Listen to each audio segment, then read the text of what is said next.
the first thing I noticed that Jimmy Page likes to do a lot, and just like David Gilmour does bigger bends than normal a lot, he did 1.5 step bends, I called them.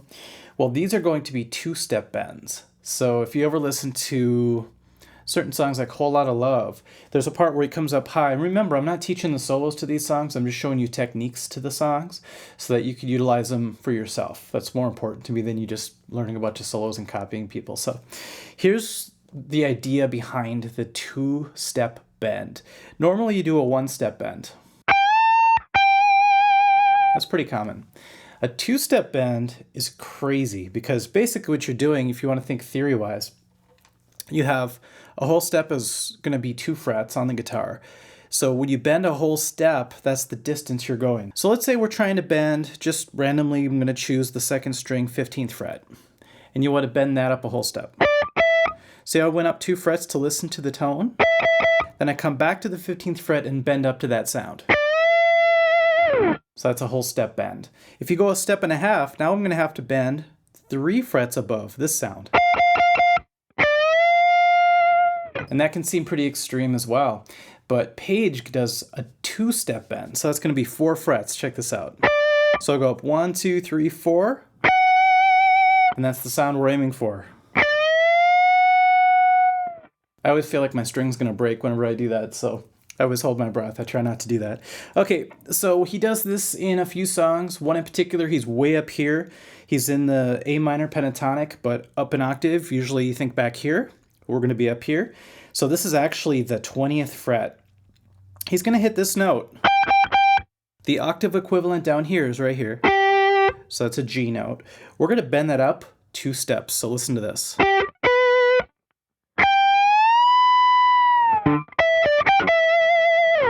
Isn't that crazy? I was listening to Dazed and Confused and I realized how, between that and Stairway to Heaven, how much he utilizes the unison bend. So much so that I call it Led Zeppelin bends, or Zeppelin bends sometimes.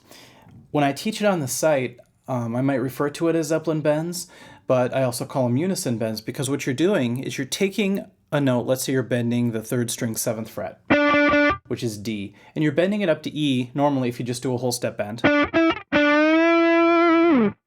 But a unison bend is when you play an E at the same time that you bend this D up to an E. And the way to do that is just go to the 2nd string, 5th fret. Because that's an E. So what we do is we hold that down while we go to the 3rd string, 7th fret, and then I just put my middle finger behind that on the 3rd string, 6th fret to help push it up. So here's what happens if you just bend that 3rd string but leave the 2nd string alone, okay? Just leave it where it is. Hear that really interesting sound? It sounds like the notes are clashing and then they sort of come together if you do it right. And then if you let it go, it'll get all crazy again. Sounds like you're tuning. Sounds like a Tool song as well. So I call that unison bending. So if you do that enough, you realize how much sound you can make just with 2 notes because of all that in-between tension happening between the notes. So if I move that around, let's say I move it up and down the string.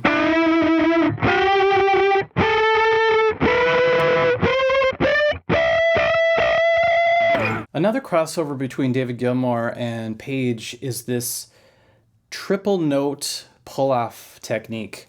And I'll teach it up here because this is where I hear him do it a lot. We're going to be in the E minor pentatonic, or blues scale as well, area. And we're just going to go 15th fret to 12th fret on the 1st string, which is G to E, pull off. And then we're going to dip down to the 2nd string, 12th fret, which is B. And we're just going to make that into like a triplet. All right. Now, like I said in the other videos, basically you could pick it a couple different ways. You could either do where it's like a sweep pick motion, double down.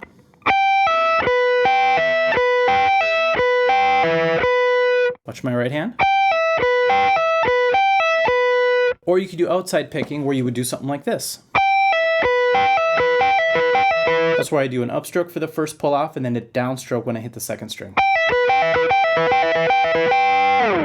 I prefer the first one because I like the feeling of brushing across the strings. Some people hate that feeling, but it works really well for me. I go kind of fast too. I said on the last video that the dilemma is, do you let the 2 12th frets ring out? Or do you rock your first finger back and forth so it kind of separates the note? That's really up to the situation. I think what Paige does a lot is he'll pull off, and then he's going so fast sometimes that this note just kind of gets thrown in there really fast. So it really doesn't make a difference in that case when you're doing that. And just play with a little bit. Some people don't like the feeling of rocking the finger back and forth, but it's a very essential feeling that you have to do, a very essential technique that you have to do in guitar. So you might want to get used to it either way, whatever way you choose to go. So if you're playing in minor pentatonic, unison bend, all of a sudden, throw it in. You know, that triplet lick is great in many situations, especially if you're just improvising. Now there's going to be a series of these guitar cliches. I hate to call them that because they're so great and I love using them all the time, but they've become cliches over the years because people use them so much and they take up so much musical space that people want to use them all the time. Kind of like the unison bends, they just sound great. So something like this is on that same type of, it's the same type of idea, but we're going to break it up a little bit when we do this. So what I want you guys to do is go to the 3rd string, 14th fret, which is A, and we're going to bend it up to B. Okay, whole step. And then we're just going to go to the next string, the 2nd string, 12th fret, which is B as well. So we bent up to a B, then we play a B, just like that unison bend idea. But now we're going to add the 1st string, 12th fret, and that's E. So you end up with 3 notes. First is a bend, and then the B, E by going across. Now just like the other lick, you can rock your finger back and forth to separate them, or you can leave them both down. Jimmy Page does both. So here's an example of leaving it down.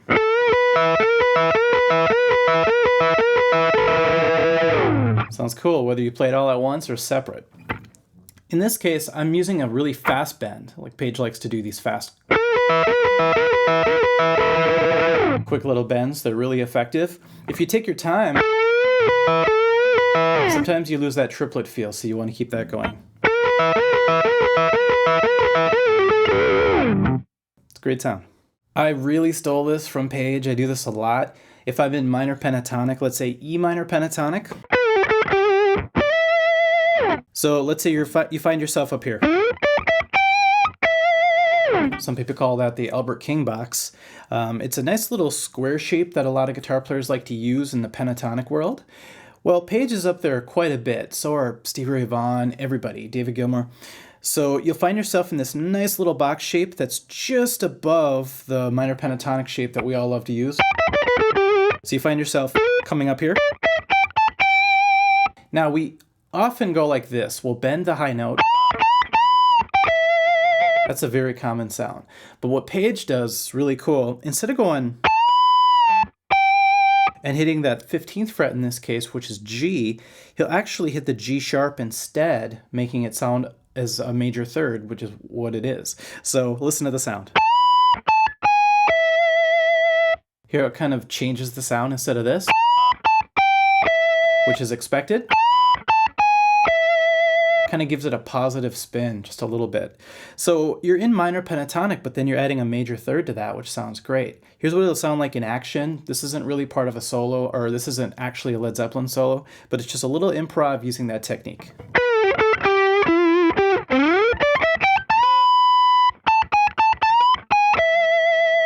Sounds great, doesn't it? Instead of, it's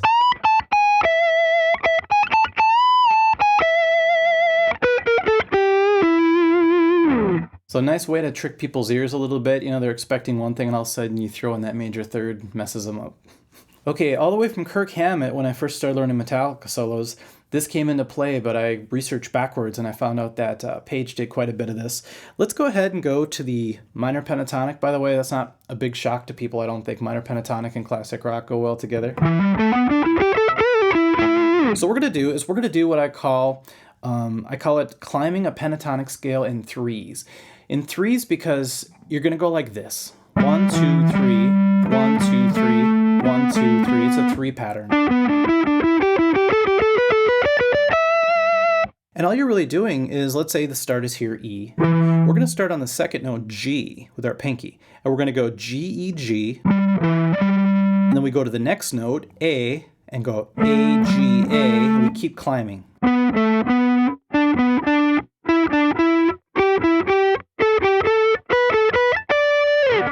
My G went out. My G string went out. Okay, so if you do the climb,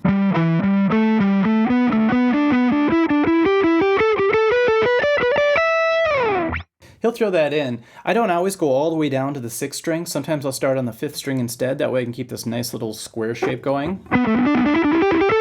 Just like that. I had to learn the solo for rock and roll one time, and I was surprised at how difficult some of these things seemed, even though they should have been easy. On paper, they seemed easy. But to actually pull them off, pardon the pun, it's a different story. So what I was doing, I swear I didn't try to make that joke. Just dad jokes come out of me sometimes. If I'm, let's say on the 2nd string, this isn't really the solo to rock and roll, but it's an example. And you just go 5th fret, 2nd fret, and then open. That's going to be the sequence. So we're going to go 5th fret, 2nd fret, open. Now, if you did that and you picked the first note but pulled off the next two, it's a very common sound from Jimmy Page. So one more time.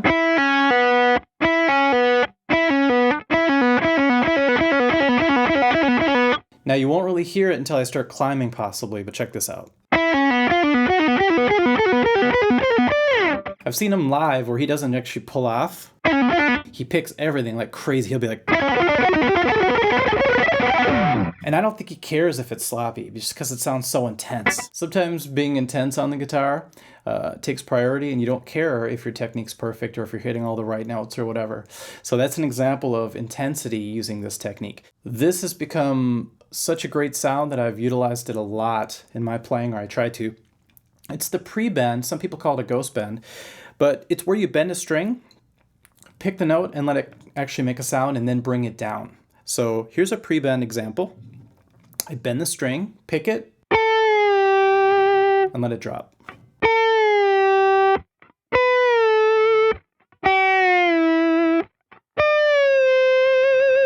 You can hear this used in a couple different ways. In a few songs, it's just... It's that kind of a sound, kind of like a guitar crying type sound. Other times it's used in conjunction with other notes. For example, so I hit the first note, pre-bend the next note, let it drop, and then hit the last note.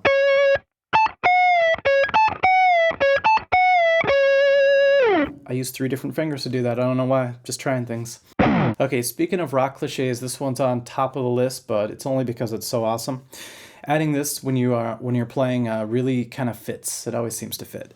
So we're going to go to the A minor pentatonic section, 3rd string, 7th fret. We're going to bend that up a whole step. We're going to jump to the 1st string, 5th fret.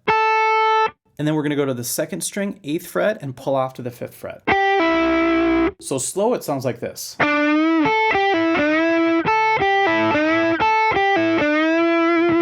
Used all the time, from Ace Frehley to Tony Iommi. Everybody uses this technique. So let's go ahead and just kind of keep that rolling, and I'll slowly speed up.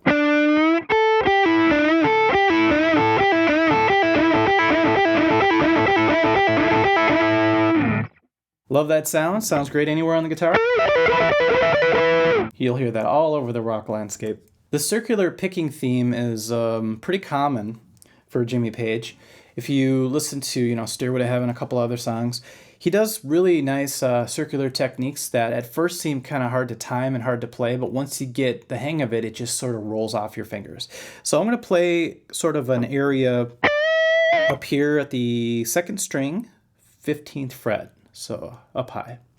We're going to do a bend, let it come down, pull off, like that. So one more time. I'm going to reach down to the 3rd string, 14th fret. Then I'm going to come back to the 2nd string, 13th fret. So the whole thing will sound like this.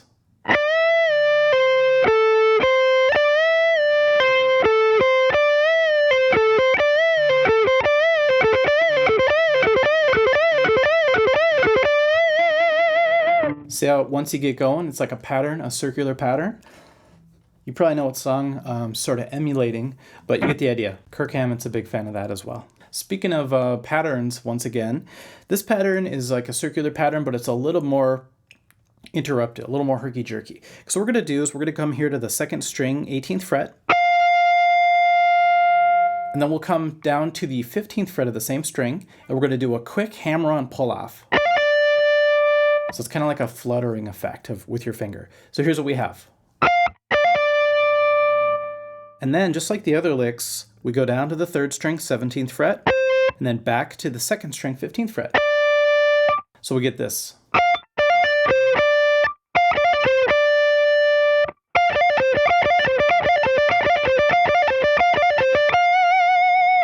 He's really good at doing those finger flutters. What you could do to get stronger for these type of licks is you could do trills, just practicing trills like we teach on the website, some warm-up ideas. We can go to like the 5th fret, 1st string, and just trill between 2 fingers. Or the ring finger. Or the pinky. Once you could do the pinky like that, all this stuff seems a lot easier. So I could go with ease. If you don't know the blues scale yet, you have to learn that for sure before you play a lot of Zeppelin riffs. Now I'm talking more about leads and licks today, but I couldn't leave out the fact that he writes some of the best riffs of all time. And many of them are based off of scales like the blues scale. So here's the blues scale. I'm not really teaching it today, but it's pretty simple if you know the pentatonic scale, the minor pentatonic. You're just adding that flat 5 note in there. So Jimmy Page finds really cool ways of utilizing that scale in riffs. And there's a lot of examples, but if you just listen to the scale, you could probably hear some emerging.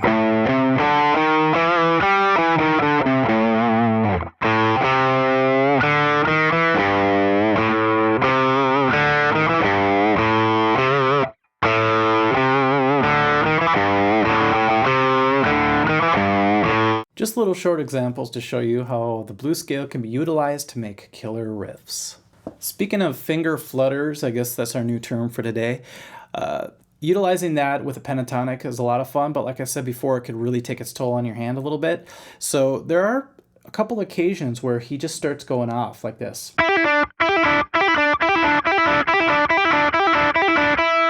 So this is where you're really going to have that strong pinky for some of these techniques. So what we're going to do for this one is just a quick little combination of notes, but sound familiar?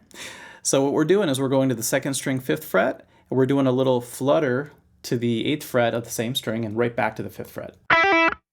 So start with that only.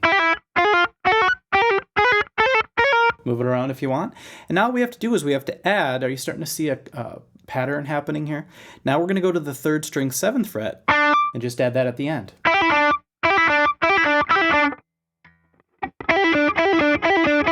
Pickup sounds way better. That's how I recommend you practice it. Real choppy like that and start moving it around from fret to fret.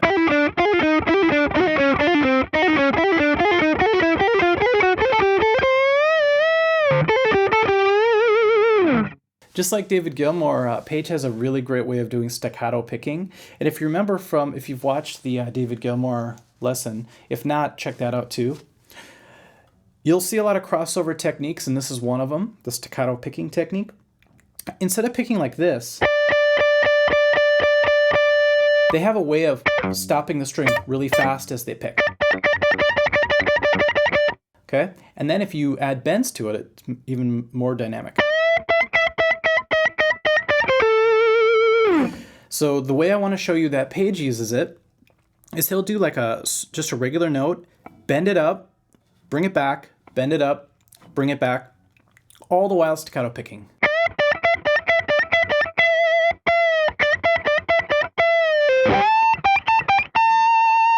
The way I like to do that is when I bend, I do a downstroke, and then I stop it with my pick.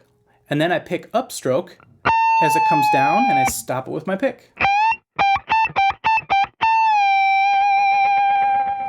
Real fun technique, especially if you're catching the beat. All right, and used in riffs and leads as well is the half step from below technique that I hear a lot from Page.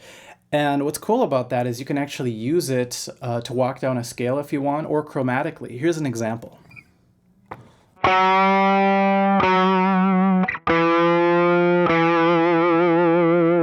So you probably know what I'm playing right there.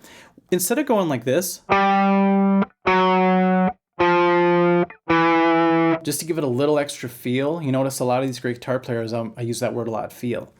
What we're gonna do is instead of playing the G here, we're gonna go 1/2 step below it, bend it up to the G, bring it back down to the F sharp, and hit that one. Now instead of walking down here, we're actually gonna go 1/2 step below it. And then eventually we end up here on the E note. So we're actually playing 4 notes just by moving twice like that, but adding bends.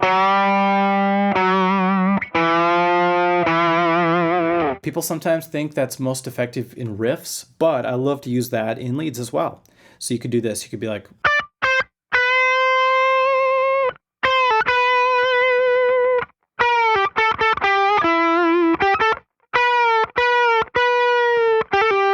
so instead of going,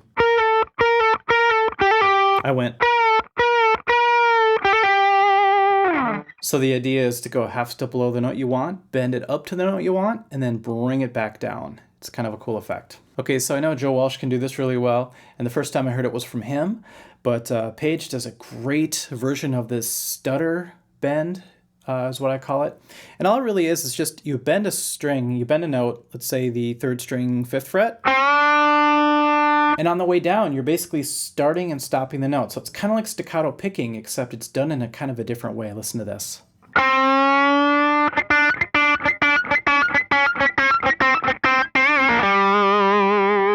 So what's really happening is the right hand's middle finger is getting involved. So it's kind of like Travis picking.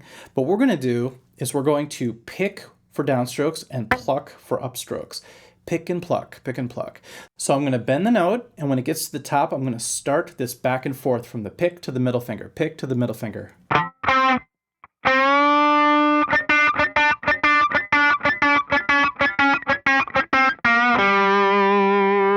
of a cool technique, isn't it? Takes a lot of practice to get it to really fit the rhythm, but once you do,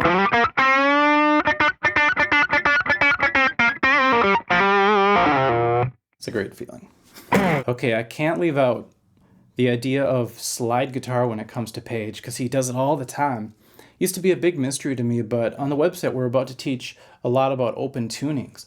What I love about open tunings is even if you'd never played guitar before, the strings are tuned in a way that all the strings create a chord. So some of the tunings can be a little strange at first. You might think, is this right? E, A, what? But once you get it down and you play all the strings, you understand. In this case, we're in open A tuning. And if you have all the strings sounding great open, that means no matter where you bar across, it's going to sound great too. That's the secret to good slide playing. I like to play slide in standard tuning because I get lazy. I don't like to retune all the time. Maybe I'll get one of those robot guitars someday that tune themselves. So if you ever want to go down the road to Jimmy Page's slide playing, start with some kind of open tuning. And then what we're going to do is we're going to basically take the slide. If you played a little bit of slide before, you'll know the technique. But if you have never had slide experience, I'd say just buy a slide. I just buy a pinky slide. There's a lot of reasons for that, and we're going to go through all this in the slide lessons, but I just like the feel of it, plus I have my 3 fingers free for other things. So what I'm going to do right now is I'm just going to play and move around a little bit, and you're going to see that the open tuning takes care of a lot of the work for you. Okay, here's the open. Here's with the slide. I'm going to move it around now.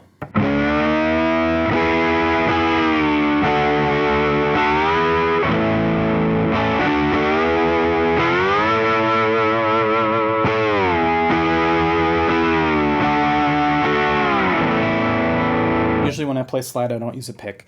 So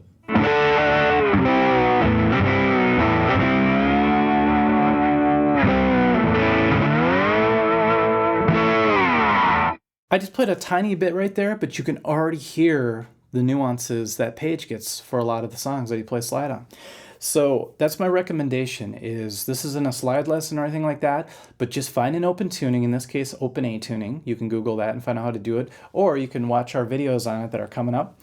And what you could do is put on a slide, mess around a little bit, and you might just accidentally find out that you can play some of the things he does just by accident. So that was a lot of fun to show you guys some of the techniques, and every time I do these videos I learn a lot more about my favorite guitar players because I study them a little deeper to bring you some of this technique information. So if you like what you see, you can check out our website, theartofguitar.com. That's where I do my actual lesson program.